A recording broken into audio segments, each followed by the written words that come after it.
Good morning student, class 7। आज हम chapter 5 का रिवीजन करेंगे जिसका नाम है लाइन्स एंड एंगल्स। ओके, तो सबसे पहले छोटी छोटी चीज़ें हैं जो मैं आपको क्लियर करवा देती हूँ। सबसे पहले what is acute angle. Acute angle is a angle less than 90 degree. जो 90 डिग्री से छोटे होते हैं वो एक्यूट एंगल होते हैं। इसके बाद ऑब्ट्यूस एंगल जो greater than 90 and less than 180, यानी कि बिटवीन 90 एंड 180 जो होते हैं वो होते हैं हमारे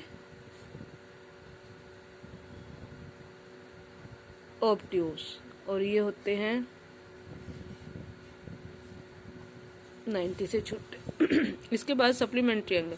supplementary angle are those angle whose sum is 180, यानी कि ये पेयर में होते हैं। इनका एंगल जिनका सम 180 होता है, सम ऑफ पेयर इज 180, यानी कि उन दोनों एंगल्स को ऐड करें, अगर उनका सम हमारा 180 आ जाए तो वो सप्लीमेंट्री एंगल हो जाएंगे। कॉम्प्लीमेंट्री जिनका सम ऑफ पेयर इज 90, जिनका 90 आ जाए वो कॉम्प्लीमेंट्री एंगल होते हैं। इसके बाद है लीनियर पेयर। लीनियर पेयर एक स्ट्रेट लाइन होती है, उसके ऊपर जो भी एंगल बनते हैं, ये मान लिया x है और ये मान लिया y है, तो लीनियर पेयर का सम ऑलवेज सप्लीमेंट्री होता है, यानी कि 180 होता है। ठीक है, इसके बाद आते हैं हम अपने वर्टिकल अपोजिट पे। वर्टिकल अपोजिट एंगल क्या होते हैं? When two lines are intersect each other then vertical opposite x y z w, तो यहाँ x is equal to y, vertical opposite angle are equal. क्या होते हैं? इक्वल होते हैं। और ये जो W है वो किसके इक्वल आ जाएगा? Z के। Vertical opposite angle are equal. इसके बाद जो आता है बेटा, वो पॉइंट आता है आपका when two lines are parallel, और ये एक ट्रांसवर्सल लाइन है, तो इसमें जो एंगल बनते हैं वो इक्वल कैसे होते हैं? ठीक है, जैसे ये x है, ये y है, z w a b c और d। इसमें मैंने पहले भी समझाए आपको कुछ, जैसे x एंड y, ये क्या है? लीनियर पेयर है। लीनियर पेयर एंगल x और y। ठीक है, x is equal to w और y is equal to z। किससे? वर्टिकल ऑपोजिट एंगल से।